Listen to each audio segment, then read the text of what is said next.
The Lives of the Saints by Father Alban Butler, December 24th. St Thrasilla and Emiliana, virgins, St Gregory. The Great had 3 aunts who were sisters to his father Gordian, the senator, and having by vow consecrated their virginity to God, they practiced the exercises of an ascetic or religious life in their father's house. Their names were Thrasilla, who was the eldest, Emiliana, and Gordiana. Thrasilla and Emiliana, renouncing the vanities of the world on the same day, started together in the glorious course to perfection, and were still more united by the fervor of their hearts and the bands of holy charity than by blood. They lived in their father's house as retired as in a monastery, far removed from the conversation of men, and exciting one another to virtue by discourse and example, soon made a considerable progress in a spiritual life. They were so disengaged from the world, so careful in mortifying their senses and maintaining a strict union of their souls with God, that they seemed to have forgot their bodies and arose above all considerations of earthly things. Gordiana joined them in their vow and holy exercises, but flagged by the way, and loving to converse with the world, by degrees admitted it into her heart so as to exclude the Almighty. Thrasilla and Emiliana could not see her unhappy change without the deepest concern, and tempering remonstrances with all the sweetness that the most tender affection and charity could inspire, gained so far upon her that, full of confusion, she promised amendment.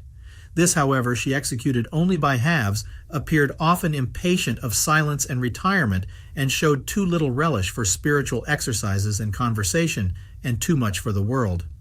By this lukewarmness, the good impressions which the zeal of her sisters made in her mind were always worn out again, and after their death she fell from the duties of the state which she had voluntarily taken upon herself. A dreadful example, but such as the world is daily full of. Yet others neglect to take warning, and so fall into the same snare. The best hearts are capable of corruption, and those who set out with honest meanings, when they once open their hearts to vanity and the world, are betrayed to tread the steps of vice sooner than they are aware. Nothing blinds the understanding and intoxicates the soul more effectually than vanity. A person who begins to entertain it perceives no harm in the first steps, but loses reservedness, is led on almost imperceptibly, and is at last surprised to feel the chains which she is held by. The 2 happy sisters, who persevered in the paths of eternal life, enjoyed the sweetness of divine peace and love, and the comfort and joy of fervor and devotion, and were called to receive the recompense of their fidelity before the fall of Gordiana. St Gregory tells us that Thrasilla was favored one night with a vision of her uncle St Felix, Pope, who showed her a seat prepared for her in heaven, saying, "Come, I will receive you into this habitation of light." She fell sick of a fever the next day, when in her agony, with her eyes fixed on heaven, she cried out to those that were present, "Depart, make room, Jesus is coming." Soon after these words, she breathed out her pious soul into the hands of God on the 24th of December. The skin of her knees was found to be hardened like the hide of a camel by her continual prayer. A few days after, she appeared to her sister Emiliana and invited her to celebrate with her the Epiphany in eternal bliss. Emiliana fell sick and died on the 8th of January. Both are named on the respective days of their death in the Roman Martyrology. Precious in the sight of God is the death of his saints.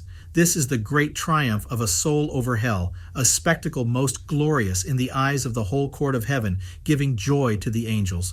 To us, banished pilgrims on earth, nothing certainly can bring sweeter comfort amidst our tears, or be a more powerful motive to withdraw our affections from the toys of this world, or to raise our hearts above its frowns, than to have before our eyes the happiness of dying the death of the saints.